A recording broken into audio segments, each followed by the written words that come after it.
Novel name है जुल्म की इंतहा। राइटर हैं वजीहा गुल। एपिसोड 1। रात के 2:30 बजे का वक्त था। बारिश ज़ोरों शोर से बरस रही थी। मौसम सरमा की इस सर्द रात में सब अपने घरों में नरम गरम बिस्तरों में दुबके मीठी नींद के मज़े ले रहे थे। अगर शोर था तो सिर्फ वो बारिश का था जो ऐसे बरस रही थी जैसे अभी सब कुछ अपने साथ बहा कर ले जाएगी। अस्पताल के कॉरिडोर में वो दोनों मियाँ बीवी बेचैनी से इधर उधर चक्कर काट रहे थे। काफ़ी देर बाद एक लेडी डॉक्टर उनके पास आई थी। मुबारक हो, आपका नवासा हुआ है। उस डॉक्टर ने आंखों पे चश्मा ठीक करते हुए मुस्कुराकर खुशखबरी सुनाई। ये जाने बगैर कि सामने मौजूद नफूस के लिए ये कोई खुशखबरी नहीं, पिघला हुआ शीशा था जो उस डॉक्टर ने उन दोनों के कानों में उंडेला था। मगर उन दोनों ने ज़बरदस्ती मुस्कुराने की कोशिश की। और हमारी बेटी, वो कैसी है अब? कोई ख़तरे की बात तो नहीं? उस औरत ने बेचैनी से पूछा था। अरे नहीं, कोई ख़तरे की बात नहीं। आपकी बेटी अब ख़तरे से बाहर है। अल्लाह का शुक्र है ऑपरेशन कामयाब रहा, लेकिन अभी वो दवाओं के ज़ेरे असर आराम कर रही है। तो बेहतर है आप सुबह तक इंतज़ार करें। सुबह मिल लीजिएगा अपनी बेटी से। उस डॉक्टर ने वैसे ही मुस्कुराते हुए पेशेवराना लहजे में बताया, जिस पे सामने खड़ी औरत ने भी शुक्र का सांस लेते हुए सर अस्बात में हिलाया। अल्लाह का शुक्र है हमारी बेटी ठीक है। डॉक्टर के वहाँ से जाते ही उस औरत की सरगोशी नुमा आवाज़ सुनाई दी। हाँ, जिंदा है तुम्हारी बेटी। हमारी इज्जत का जनाजा निकालने में उसने कोई कसर नहीं छोड़ी थी। इतना सब कुछ करने के बावजूद भी वो जिंदा है। उस मर्द ने गुस्से से भिजी हुई आवाज़ में कहा। सिर्फ मेरी नहीं, आपकी भी बेटी है वो। औरत ने तस्हीह की। हाँ, पता नहीं मैंने ऐसा कौन सा गुनाह कर दिया ज़िंदगी में जिसकी सज़ा मुझे इस बेटी की शक्ल में मिली। वो मर्द मज़ीद गुस्से से बोला था, जबकि उससे पहले कि औरत जवाब देती वहाँ एक नर्स की आमद हुई थी, जिसके बाइस वो दोनों खामोश हो गए थे। ये है आपका बेबी, माशाल्लाह बहुत प्यारा है। नर्स ने मेहरून रंग के कंबल में लिपटे बच्चे को उस आदमी की गोद में देते हुए प्यार से कहा और वहाँ से चली गई। अब बताओ इस बच्चे का क्या करूं? किसी को पता चल गया कि मेरी बेटी ने क्या गुल खिलाया है तो मैं किसी को मुंह दिखाने लायक भी नहीं रहूँगा। नर्स के जाते ही वो आदमी शदीद गुस्से से चबा कर बोला। अच्छा बस ठीक है, अब ये वक्त इन सब बातों का नहीं है। प्लीज़ प्लान के मुताबिक इस बच्चे को शहर से बाहर कहीं छोड़ आए। औरत ने जवाब दिया।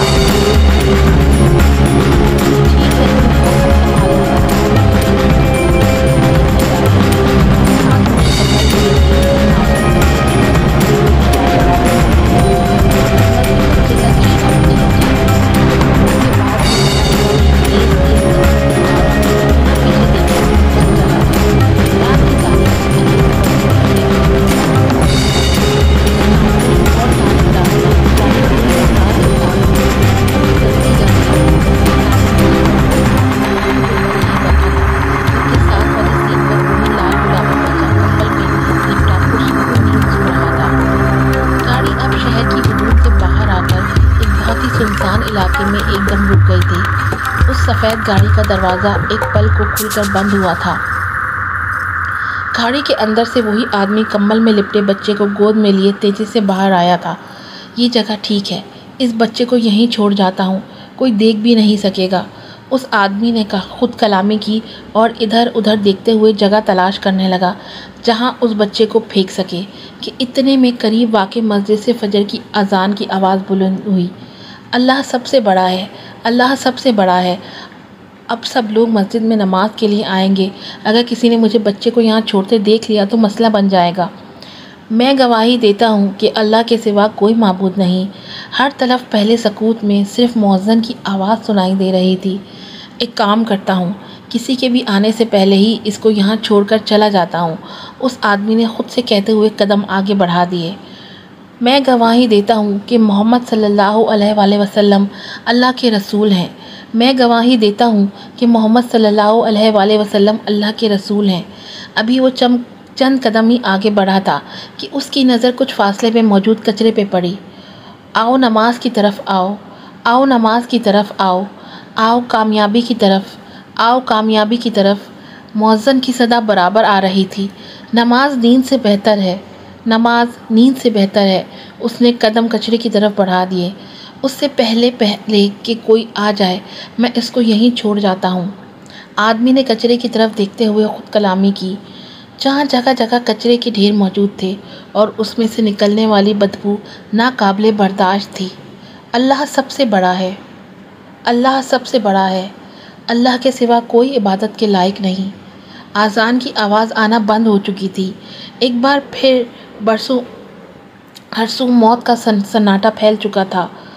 इससे पहले कि वो आदमी बच्चे के लिए किसी जगह का इंतखाब करता, उसे कुछ मर्दों की आवाज़ें सुनाई दी।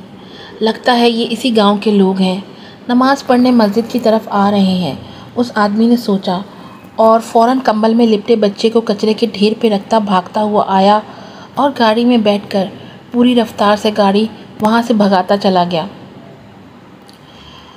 एक और बच्चा कचरे की नज़र हो चुका था। किसी और की बदकारी की सज़ा एक मासूम नन्हे फरिश्ते को मिल चुकी थी। एक ऐसे गुनाह की सज़ा जो किया तो किसी और ने था, लेकिन भुगतना अब इस नन्ही जान को था। साजिदा खाला कहाँ हो? नूर ने सुबह सवेरे घर सर पर उठाया था। ब्लैक चुस्त जीन के साथ पर्पल टी शर्ट पहने, एक कंधे से कीमती पर्स लटकाए, लंबे बालों की पोनीटेल बनाए, वो यूनिवर्सिटी जाने के लिए बिल्कुल तैयार खड़ी थी। अब साजिदा खाला को आवाज़ें दे रही थी। जब एक अधेड़ उम्र औरत बड़ी मुश्किल से तकरीबन भागते हुए आई थी। जी बीबी जी। भागते भागते उसका सांस पूरी तरह फूल चुका था। कहाँ गायब थी तुम? कब से आवाज़ें दे रही हूँ। मैं तुम्हारी वजह से यूनिवर्सिटी से लेट हो चुकी हूँ आज। वो इंतहाई गुस्से और बदतमीज़ी से बोली। बीबी जी, वो मैं बाहर पौधों को पानी दे रही थी तो आपकी आवाज़। वो बेचारी अभी बोल रही थी जब नूर ने दरमियान में बेजारी से टोक दिया। अच्छा बस, अब शुरू मत हो जाना। ये बताओ मॉम डैड कहाँ हैं? नूर ने मोबाइल पे नज़रें जमाए पूछा। जी वो साहब और बेगम साहिबा रात पार्टी से देर से आए थे, इसीलिए अभी तक सो रहे हैं, साजिदा खाला ने जवाब दिया। ठीक है, मैं यूनिवर्सिटी जा रही हूँ। मॉम डैड ने पूछा तो बता देना। और मेरा कमरा बहुत गंदा हो रहा है, मेरे आने से पहले साफ़ होना चाहिए। हुक्म देती वो वहाँ से चली गई और उसके जाते ही साजिदा खाला बेचारी का सांस बहाल हुआ। गहरे सांस लेते हुए उसने माथे पे आया पसीना साफ़ किया और नूर के कमरे की तरफ चली गई, क्योंकि साजिदा को पता था कि अगर घर आने पर उसका कमरा साफ़ ना मिला तो वो फिर से सारा घर सर पे उठा लेगी और उसका सारा गुस्सा साजिदा के साथ साथ घर में मौजूद बाकी नौकरों पर भी निकलेगा। अभी साजिदा खाला ने नूर के कमरे का दरवाज़ा खोलने के लिए हाथ बढ़ाया ही था कि पीछे से आवाज़ आई थी, अस्सलामुअलैकुम साजिदा अम्मा। आवाज़ सुनते ही साजिदा खाला ने पीछे मुड़ कर देखा था, जहाँ एक 24 साला लड़की सफ़ेद रंग का फ़्रॉक ज़ेबतन किए, गंदुमी रंगत वाले चेहरे की गिर्द स्कार्फ लपेटे, लबों पे मुलायम मुस्कुराहट लिए खड़ी थी। वालेकुम अस्सलाम, मेरी बेटी कैसी है? उसे देखते ही साजिदा खाला ने सलाम का जवाब देते हुए खुशगवार लहजे में पूछा था। मैं तो बिल्कुल ठीक ठाक खुशबाश हूँ, लेकिन क्या बात है, आप मुझे कुछ परेशान लग रही हैं। आंखों में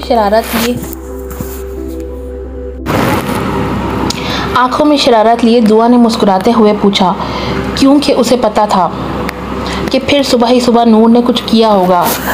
अरे बेटा, पता तो है तुम्हें अपनी बहन का, इंतहाई खुदसर और बदतमीज़ है। अभी सुबह सुबह ही हुक्म दे दिया कि मेरे आने से पहले मेरा कमरा साफ़ कर दो। अब अगर नहीं किया या देर हो गई तो फिर तो पता है तुम्हें कि वो तूफ़ान खड़ा कर देगी। साजिदा खाला ने नूर के कमरे में दाखिल होते हुए उसे तफसील से बताया। जी साजिदा अम्मा, पता है, और मैं अल्लाह से उसके लिए बहुत दुआ भी करती हूँ कि अल्लाह उसको हिदायत दे दें। प्लीज़ आप भी नूर के लिए दुआ किया करें, उस लड़की ने उदासी से कहा। जब उसके उदास चेहरे पे नज़र पड़ते ही साजिदा खाला का दिल भी उदास होने लगा था। तभी उन्होंने बात बदलते हुए कहा, अच्छा छोड़ो इन सब बातों को और ये बताओ कि नाश्ते में क्या लोगी? मैं जल्दी से नाश्ता बना कर लाती हूँ, फिर दोनों मिलकर करेंगे। मैंने भी अभी नाश्ता नहीं किया। साजिदा खाला ने उसके चेहरे को मोहब्बत से दोनों हाथों में थामते हुए कहा, अरे आप क्यों बनाएंगी नाश्ता, मैं बना कर लाती हूँ फटाफट, बस आप जल्दी से यहाँ से फारिग होकर आ जाएं नीचे, दुआ ने कहा और किचन की तरफ दौड़ लगा दी। शामिर मलिक की 2 ही बेटियां थीं, बड़ी बेटी दुआ ज़हरा जबकि छोटी बेटी का नाम नूरुल हुदा था। दोनों बहनों में ज़मीन आसमान का फ़र्क था। जहाँ नूर एक बहुत ही मगरूर, बदतमीज़ और खुदसर लड़की थी, वहीं नुआ बिल्कुल उसका उलट थी। वो एक नरम दिल और सुलझी हुई लड़की थी। नूर की इस हालत की जिम्मेदार उसके माँ बाप ही थे, जो हमेशा से अपनी अलग अलग दुनिया में मसरूफ़ रहते थे। एक ऐसी दुनिया जिसमें सिर्फ उनका बिजनेस और पार्टीज थी। बचपन से ही उन दोनों को माँ बाप की मोहब्बत तो मिलती ही रही, मगर उनकी तवज्जो कभी नहीं मिली। दुआ के होते ही उसकी माँ अनीला बेगम ने गवर्नेंस रख ली थी। खुद सारा दिन ऑफिस और वहाँ से आने के बाद किसी न किसी पार्टी में पाई जाती। उन्हीं दिनों साजिदा खाला इस घर में नौकरानी की हैसियत से आई थी, या शायद उनको अल्लाह ने इस घर में भेजा ही इन बच्चियों की खातिर था। साजिदा खाला ने आते ही जब देखा कि दुआ का सही ख्याल नहीं रखा जा रहा, तो उन्होंने अनीला बेगम से गवर्नेंस को निकालने का कहा, और ये कि अब से वो खुद दुआ का ख्याल रखेंगी। और हुआ भी यही। साजिदा खाला ने दुआ की बहुत अच्छी परवरिश की। जब नूर पैदा हुई तो अनीला बेगम ने उसे भी साजिदा खाला के हवाले कर दिया, मगर वो बचपन से ही ज़िद्दी थी। समझ आने पर जब उसने देखा कि उसके माँ बाप के पास ही उनके लिए वक्त नहीं है, तो उसे बहुत गुस्सा आता था, जिससे वो कभी चीज़ें तोड़कर उतारती तो कभी इंसानों को मारकर। साजिदा खाला उसे समझाने की बहुत कोशिश करती, मगर नूर उनकी भी कोई बात नहीं मानती थी। 5वीं जमात में जब वो स्कूल में थी तो उसने एक बच्चे का सर फाड़ दिया था, जिस पे स्कूल के प्रिंसिपल ने नूर को स्कूल से निकाल दिया। जब ये बात अनीला बेगम को पता चली तो वो फ़ौरन नूर के स्कूल प्रिंसिपल से बात करने पहुंच गई। वहां जाकर अनीला बेगम ने मामले को संभाल लिया और शामिर मलिक को पता नहीं चलने दिया, इस डर की वजह से कि कहीं शामिर मलिक अनीला बेगम को बिज़नेस के बजाय घर बार संभालने का ना कह दें। और उसके बाद यही होता था, नूर को कुछ ना कुछ गलत करती और अनीला बेगम उसकी हर हरकत पर पर्दा डालती, उसके बाप को पता ना चलने देती, जिसके बायस नूर को अपनी मनमर्जी करने के लिए मज़ीद आज़ादी मिल गई। और वो आए दिन कभी स्कूल मदरसे में बच्चों को मारती और कभी अपने असातिज़ा से बदतमीज़ी करती। सच कहते हैं, औलाद की परवरिश में माँ बाप का बहुत बड़ा किरदार होता है। शामिर मलिक और अनीला बेगम की लाताल्लुकी ने नूर को अजहद, खुदसर और बदतमीज़ बना दिया, और दौलत की ज़्यादती ने मग़रूर। लेकिन इंसान चाहे कितना ही गुरूर क्यों ना कर ले, चाहे कितने ही गुनाह क्यों ना कर ले, वो रब्बे कायनात तो हर चीज़ से वाकिफ़ होता है। वो तो इंसान की शहरत से भी ज़्यादा उसके करीब है। वो पहले तो अपने बंदे की रस्सी को दराज करता है, लेकिन जब उसी रस्सी को खींचता है तो इंसान मुँह के बल गिरता है। लॉ की क्लास में मुकम्मल खामोशी छाई थी। प्रोफेसर यासिर का हाथ तेज़ी से राइटिंग बोर्ड पर हरकत कर रहा था, जहां वो लॉ से ही मुतालिक कुछ पॉइंट्स नोट करवा रहे थे। तमाम स्टूडेंट्स भी उन्हीं पॉइंट्स को कॉपी करने में मसरूफ़ थे। सब अपने हाथों में कलम थामे तेज़ी से लिखने में मसरूफ़ थे।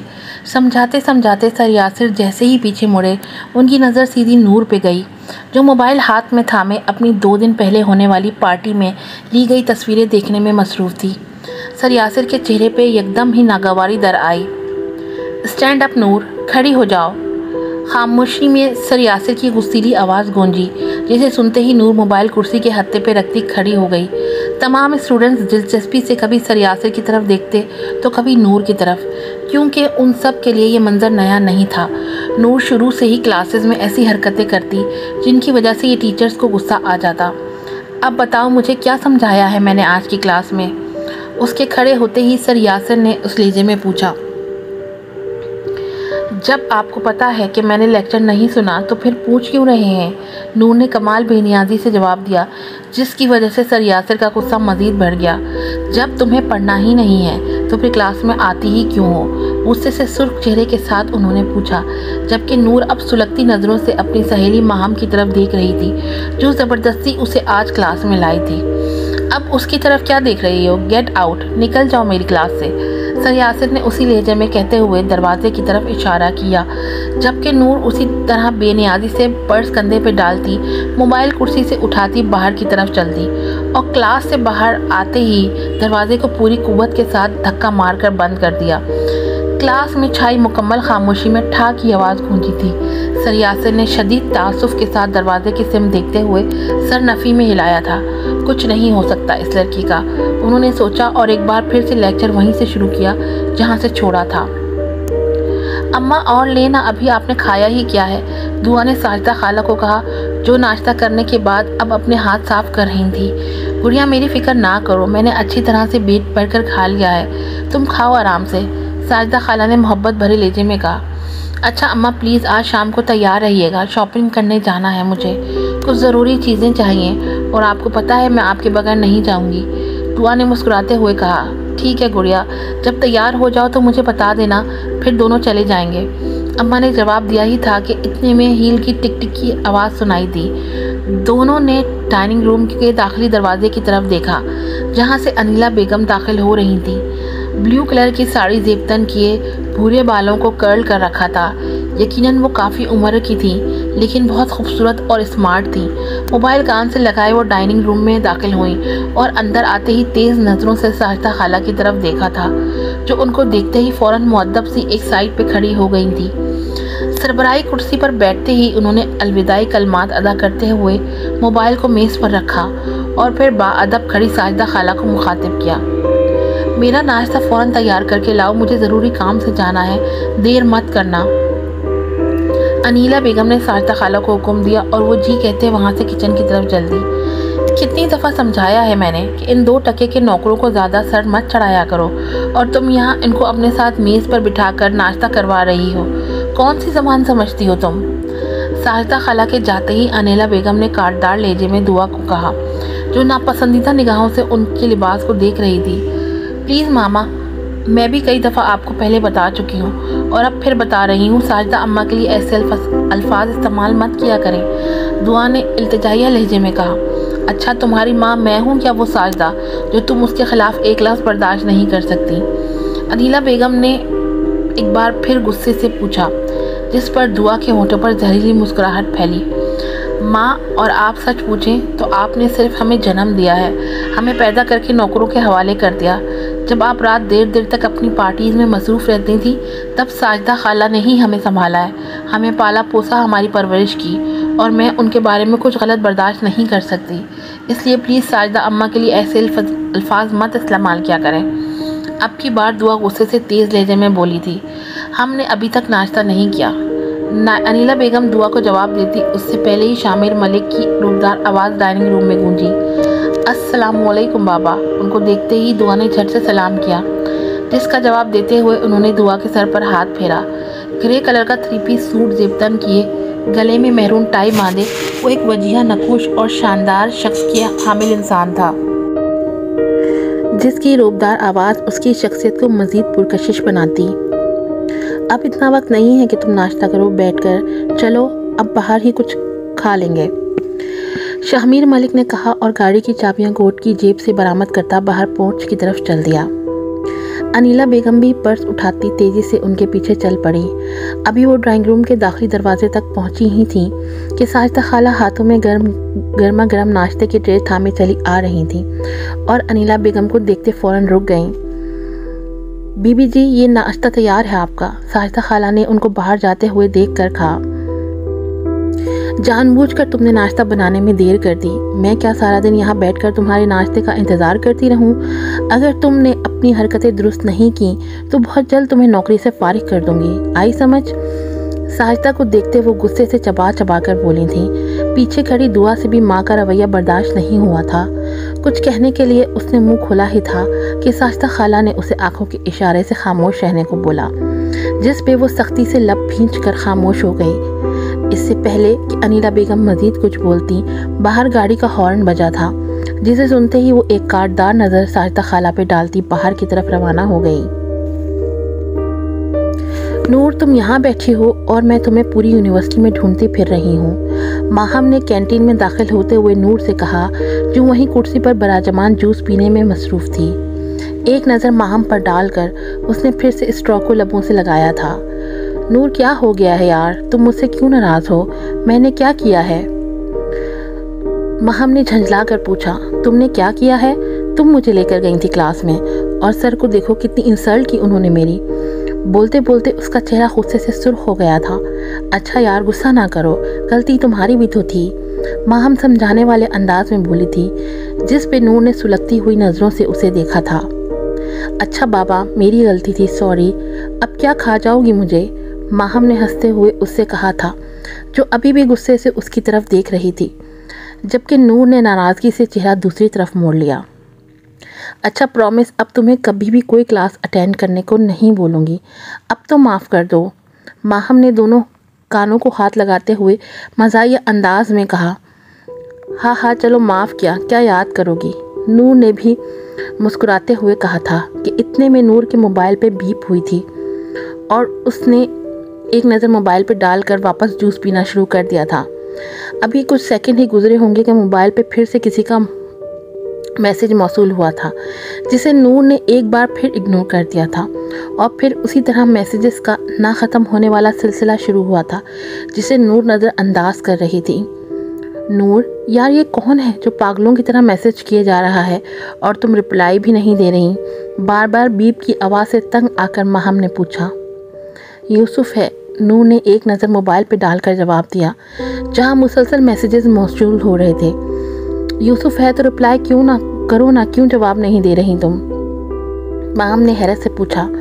क्यों रिप्लाई दूं, कल से मैं उसे मैसेजेस कर रही हूँ लेकिन उसने मुझे एक रिप्लाई तक नहीं दिया और आज यूनिवर्सिटी भी नहीं आया। अगर वो मुझे मैसेज करके बता देता कि वो नहीं आएगा तो मैं भी ना आती। नूर गुस्से से फट पड़ी थी।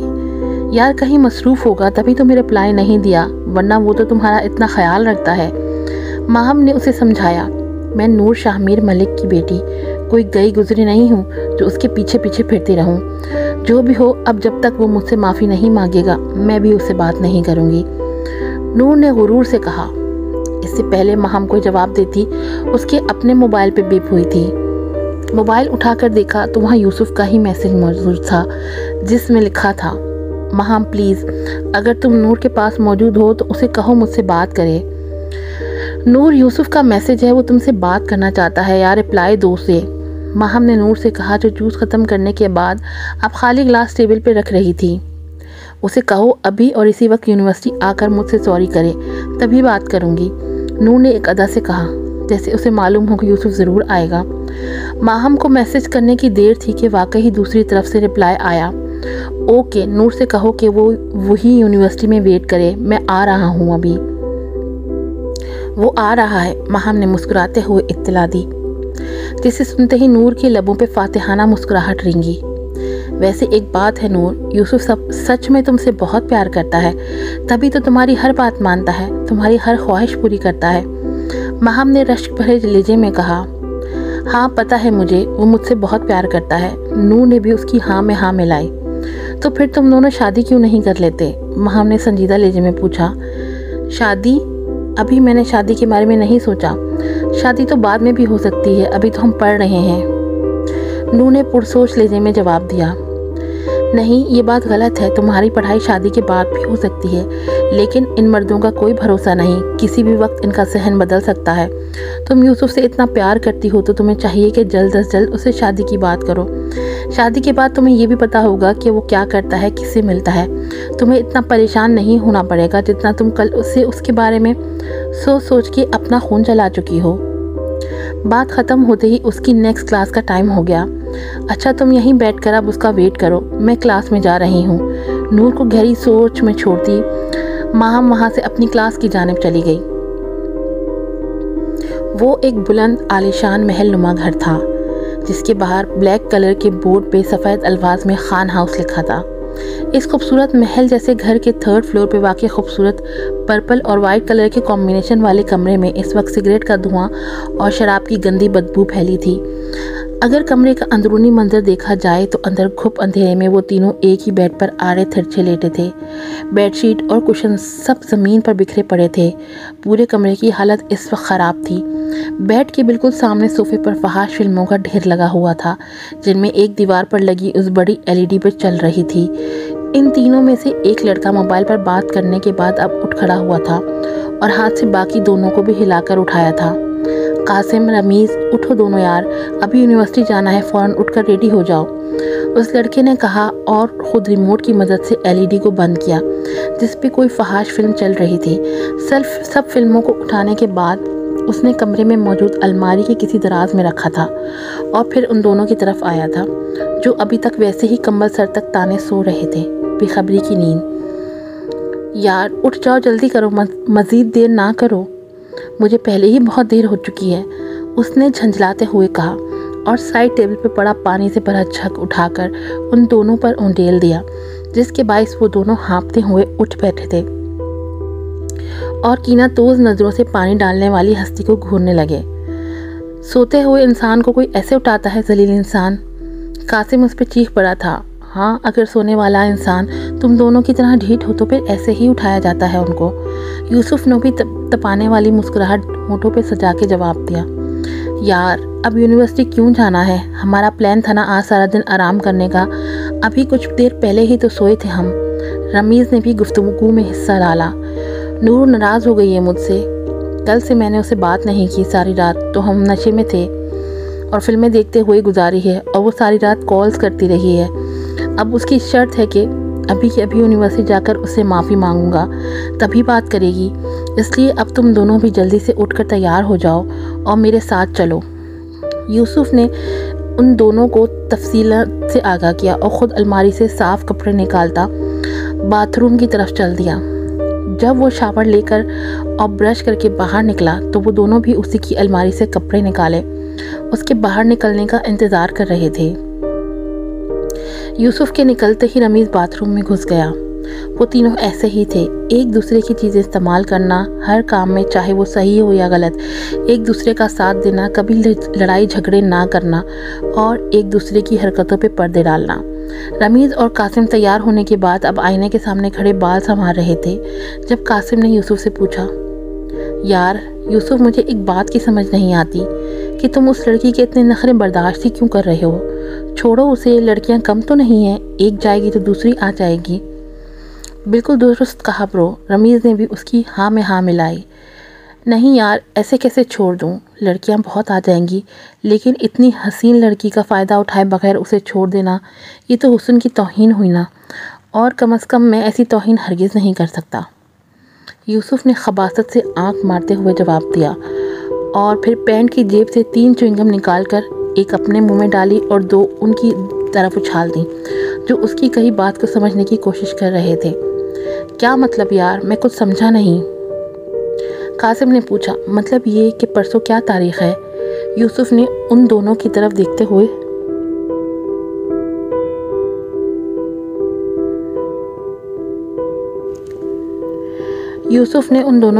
तरफ देखते हुए सवाल पूछा। 14 फरवरी। रमीज़ ने झट से जवाब दिया। हाँ, 14 फरवरी, यानी वैलेंटाइंस डे को उसके साथ सेलिब्रेट करने के बाद ही उसे छोड़ूंगा। अब इतना बेवकूफ़ तो नहीं हूँ कि सिर्फ 2 दिन पहले ही इतनी खूबसूरत लड़की को टाटा बाय बाय कर दूँ। अब कुछ समझे? कहते हुए यूसुफ आखिर में कासिम की तरफ देखकर हंसने लगा। बात को समझते हुए वो दोनों भी हाथ पर हाथ मारकर हंसने लगे। अच्छा, अब हंसना बंद करो और ये खिड़कियां दरवाजे खोल दो ताकि कमरे से बदबू ख़त्म हो, और ये बोतलें उठाकर बाहर फेंक दो। किसी को पता ना चले। मैं बाकी कमरे की सफाई में नौकरों से करवाता हूँ। हिदायत के मुताबिक उन दोनों ने कुछ ही देर में खिड़कियां दरवाजे खोलकर शराब की बोतलें और सिगरेट छुपा दिया और उसके बाद यूसुफ नौकरों को कमरा साफ़ करने का हुक्म देता गाड़ी में बैठकर उन दोनों के साथ यूनिवर्सिटी चल पड़ा। एपिसोड का अख्तिताम यहीं पर होता है। प्लीज़ चैनल को सब्सक्राइब कीजिएगा, सपोर्ट कीजिएगा, दुआ में याद रखिएगा। नेक्स्ट एपिसोड के साथ फिर हाजिर होंगे। अल्लाह हाफ़िज़।